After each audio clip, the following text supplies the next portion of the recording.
Deuxième rencontre nationale énergie et territoires ruraux en Biovallée. La rénovation du patrimoine public en territoire rural, mutualiser compétences et capacités de financement. Régis Pouillet, responsable du projet OSE, opérateur de services énergétiques régional à la région Rhône-Alpes.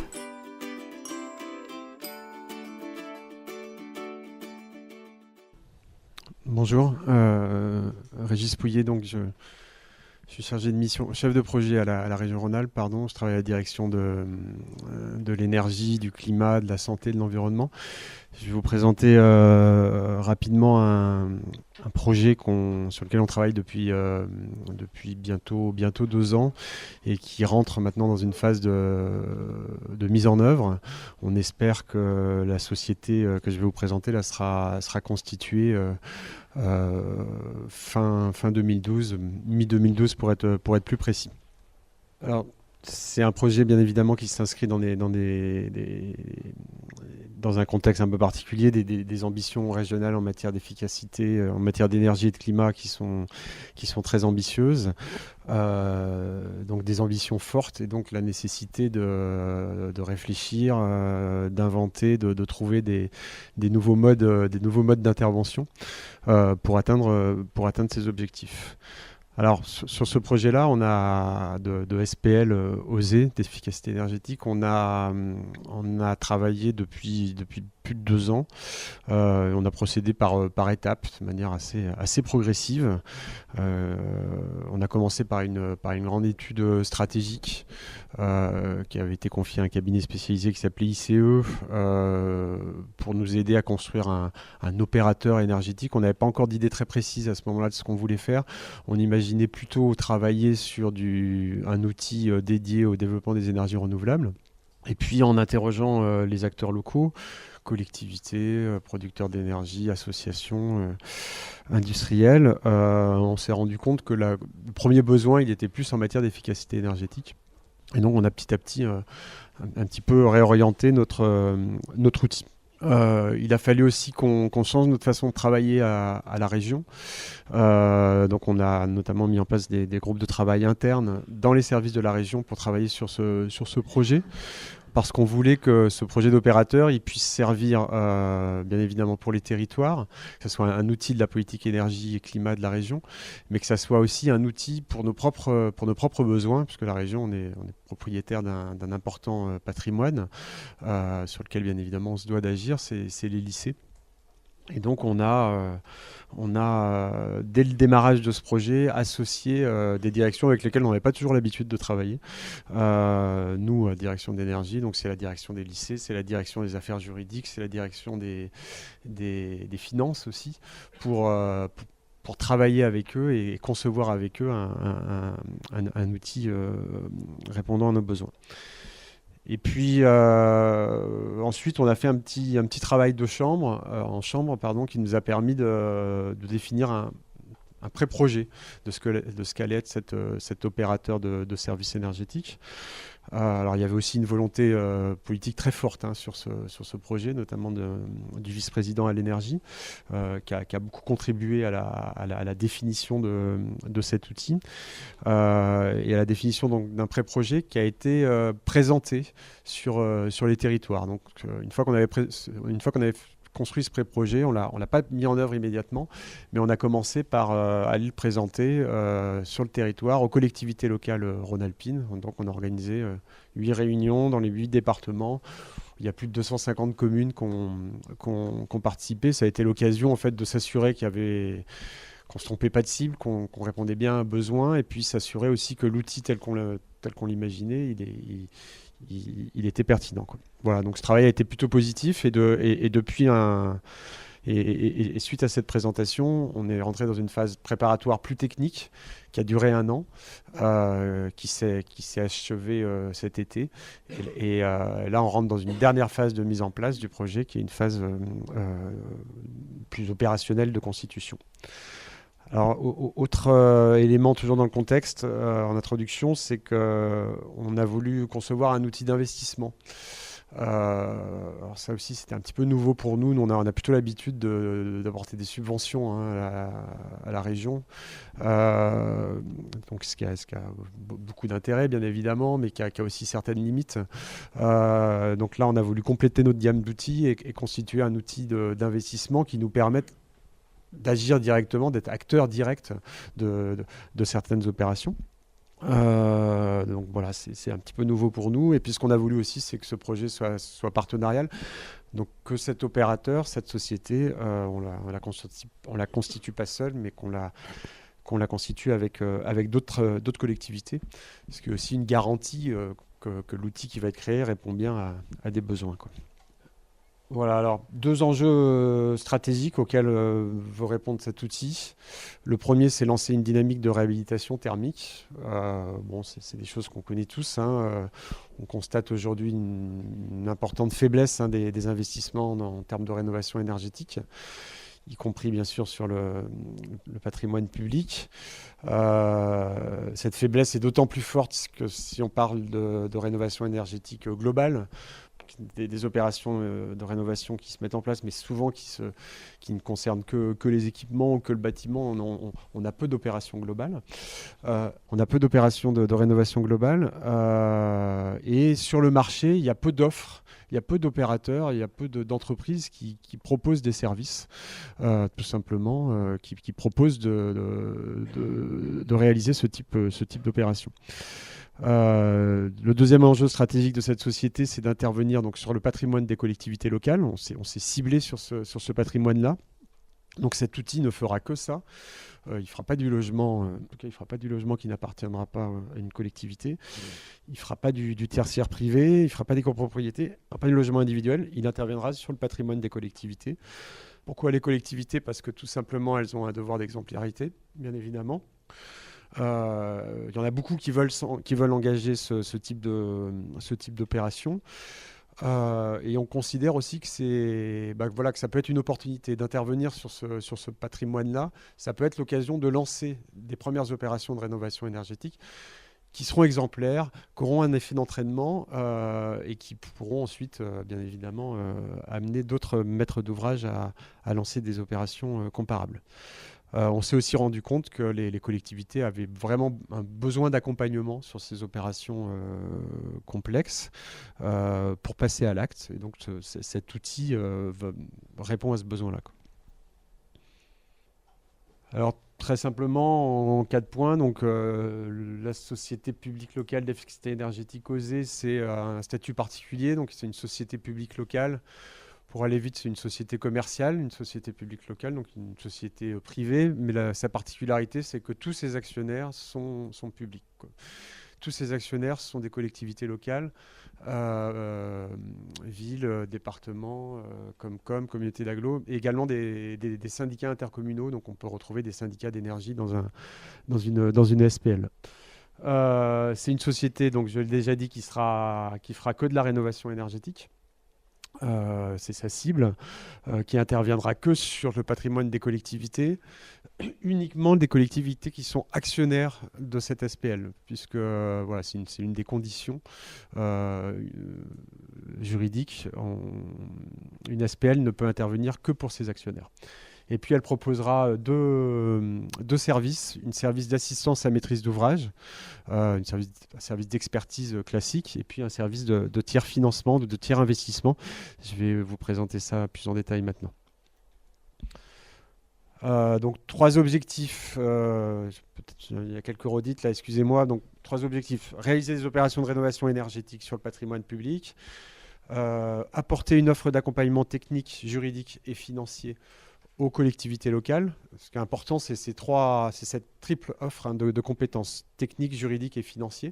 On sait qu'on a besoin de ce type de compétences pour ces opérations complexes.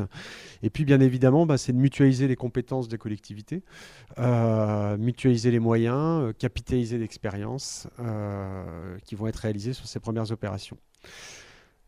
On aura un champ d'intervention qui sera très ciblé. Ce qu'on veut faire, c'est de l'exemplaire, c'est lancer des dynamiques. Et donc, on va s'attaquer uniquement à la rénovation énergétique exemplaire, donc la rénovation énergétique global portant sur le bâtiment et sur les équipements et d'un niveau de BBC rénovation et Finergie. Voilà, si vous voulez faire une rénovation qui n'est pas à ce niveau-là, la SPL n'est pas l'outil adapté. Alors bien évidemment, on espère d'autres effets de derrière cette société. Il y a aussi on poursuit d'autres objectifs. L'exemplarité du territoire rhône-alpin, et puis aussi soutenir les PME locales et la filière bâtiment en lançant des opérations, en lançant des investissements. Et puis on cherche à travers cet outil à obéir à des objectifs d'efficience de l'intervention publique, donc de faire des opérations les plus performantes possibles, y compris au niveau financier, bien évidemment. Alors, les caractéristiques de cette SPL, elle proposera une offre exclusive, donc, puisque sur le marché, il n'y a pas d'autres acteurs qui se proposent ce type les services qu'elle va proposer, en tout cas aux collectivités. Elle sera dotée de compétences adaptées, complémentaires, donc techniques, juridiques et financières. Elle interviendra également sur les différentes phases d'une opération. Là aussi, ça sera une de ses spécificités, c'est qu'elle interviendra en phase de conception, en phase de réalisation de travaux et également en phase d'exploitation. Et on sait que de la bonne articulation de ces trois phases, on découle une efficacité, une performance dans les travaux de rénovation énergétique. Donc un statut adapté, j'en ai parlé, le statut de la SPL. L'avantage de ce statut pour une collectivité, c'est qu'une fois que vous êtes actionnaire de la SPL, vous n'avez pas à la mettre en concurrence pour pouvoir la missionner. Donc vous pouvez la missionner directement, il n'y a pas de publicité à lancer. Et donc ça vous permet de saisir rapidement cet outil. Et puis l'avantage de cet outil aussi, c'est que la gouvernance est 100% publique. C'est un outil, vous savez ce qui se passe dans cet outil puisque vous êtes actionnaire. Donc voilà, vous avez un prestataire qui vous offre un service et en plus vous êtes actionnaire de ce prestataire, donc vous êtes sûr vous avez des conditions en tout cas qui sont bonnes pour bien suivre ce que fait cet actionnaire et la qualité de son intervention. C'est un outil qui sera dédié, donc il aura une intervention dynamique, souple, etc. Il sera évolutif, il pourra intégrer au fur et à mesure du temps de nouveaux actionnaires et développer de nouvelles compétences. Et puis, et surtout, c'est un outil qui va permettre aux collectivités d'accéder à des nouvelles solutions de financement. Alors, premièrement, il aura des capacités de négociation qui seront sûrement plus élevées, bien évidemment, qu'une collectivité isolée. Il y a un effet taille, il y a un effet aussi de spécialisation de cet outil. Il pourra acheter à des meilleures conditions, il pourra emprunter à des meilleures conditions. Il aura aussi une capacité à aller chercher des financements peut-être plus facilement que vous, seul dans votre collectivité. Donc ça, c'est la première chose. La deuxième chose, c'est qu'il va proposer un service de tiers investissement. Le service de tiers investissement, je vais le présenter rapidement, mais aujourd'hui, ce n'est pas accessible aux petites collectivités. C'est accessible qu'aux grandes, dans le cadre de contrats un peu complexes qui s'appellent les contrats de partenariat ou les PPP. Mais aujourd'hui, une petite collectivité ne peut accéder à ce type de solution. La SPL va proposer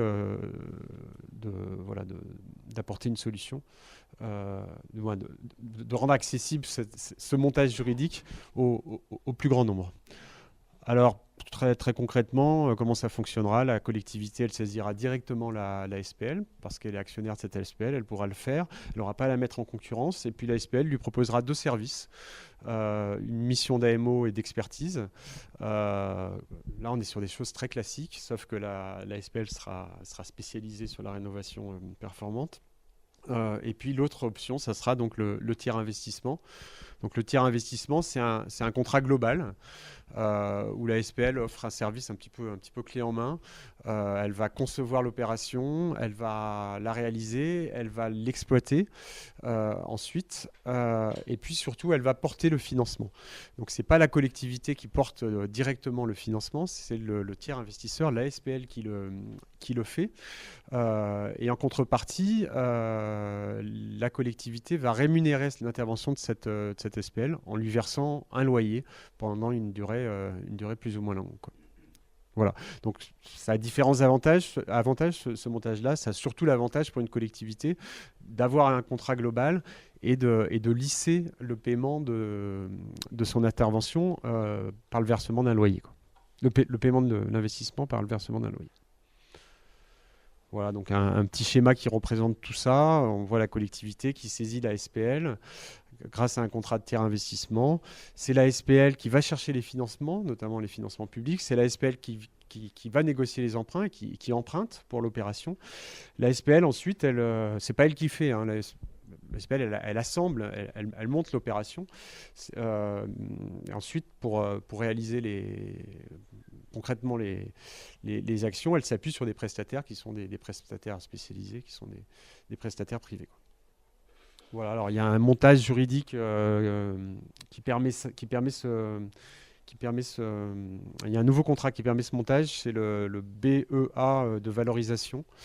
Donc c'est un montage qui n'était pas accessible aux collectivités jusqu'en 2011, qui est maintenant possible, qui leur permet, possible pour la valorisation pour la rénovation énergétique de bâtiments. Il a un double avantage, c'est qu'il est global. C'est la signature d'un contrat global, donc ça permet de dépasser les limites de l'allotissement, normalement, qui est la règle dans les marchés publics. Et puis, c'est un contrat qui permet un paiement différé, quoi. Donc, un paiement par loyer. C'est un contrat qui pourra s'accompagner de garanties de performance énergétique. Donc, ça, c'est une offre qu'on proposera aussi dans la SPL. Bien évidemment, ces garanties seront optionnelles puisqu'elles ont un coût pour la collectivité. Donc, ça sera à elle de décider ou non d'y recourir. Voilà, donc il y aura un processus assez progressif, avec des premières phases d'études de faisabilité technique, une phase d'évaluation préalable qui permettra à la collectivité qui donnera des éléments à la collectivité sur le montage juridique et le montage économique de l'opération. On s'est rendu compte que ça manquait beaucoup pour les collectivités. Il y a différents montages qui sont possibles, quels sont les meilleurs, quels sont les plus adaptés à la collectivité, est-ce qu'il faut qu'elle porte l'investissement en direct, est-ce qu'il faut qu'elle le confie à un tiers. Les évaluations préalables se poseront ces questions-là et apporteront ces questions-là aux collectivités qui ensuite pourront faire le choix, soit de porter elles-mêmes l'opération, soit de faire appel au tiers investissement, donc de faire appel à la SPL. Et pour conclure, quelques éléments sur le dimensionnement de la société. On a prévu dans un premier plan d'affaires sur 3 ans, avec 50 millions d'euros de travaux qui seront portés par cette société. Ça représentera une vingtaine d'opérations de rénovation énergétique en tiers investissement. Il y a un tiers de ces travaux qui seront consacrés au lycée de la région. Les 2 autres tiers seront des travaux d'autres collectivités. Pour cela, on a doté cette SPL de 5 millions de fonds propres, un peu plus de 5 millions de fonds propres. Et on a réuni 12 actionnaires fondateurs à côté de la région. Donc on trouve des grandes villes telles que Chambéry ou Bourg-en-Bresse, mais on trouve aussi des plus petites communes de 5000 habitants. On trouve aussi un syndicat d'énergie, donc le Ciel, qui sera actionnaire de cette SPL. Sur lequel d'ailleurs on envisage de s'appuyer pour réaliser des études, puisque la SPL veillera à pas faire à la place de ce qui existe, à la place des acteurs qui développent déjà une offre, mais plutôt à s'appuyer sur des acteurs avec lesquels travaillent déjà les collectivités. Donc on réfléchit avec le Ciel à une bonne articulation où le Ciel serait missionné sur les études préalables et la SPL interviendrait sur le portage financier des opérations. Ça sera une structure petite au départ, 4 personnes, des compétences juridiques, financières et techniques. Et puis on a des financements spécifiques pour monter ce projet grâce à un fonds qui s'appelle le Fonds européen pour l'efficacité énergétique, qui cible en fait la constitution, qui cherche à aider la constitution de ce qu'on appelle des ESCO. Donc des opérateurs de services énergétiques type cette société publique locale. Et donc ce fonds va nous apporter 20 millions d'euros de prêts à des taux préférentiels et des subventions en ingénierie qu'on va utiliser bien évidemment pour diminuer le coût de nos premières opérations. Voilà, et puis pour être très complet, pour conclure, la SPL sera l'un des deux outils d'un dispositif qui s'appelle OSE, Opérateur de services énergétiques régional de la région Rhône-Alpes. La SPL est à gauche. À droite, on va créer un autre outil qui sera rattaché à ce dispositif OSE, qui sera un fonds d'investissement qui lui servira à financer les projets d'énergie renouvelable décentralisés. Voilà. Donc impliquant des acteurs locaux et des collectivités locales. Et il y aura une synergie qui sera faite entre ces deux outils qui se partageront leur personnel en fait dans un groupement d'intérêt économique commun.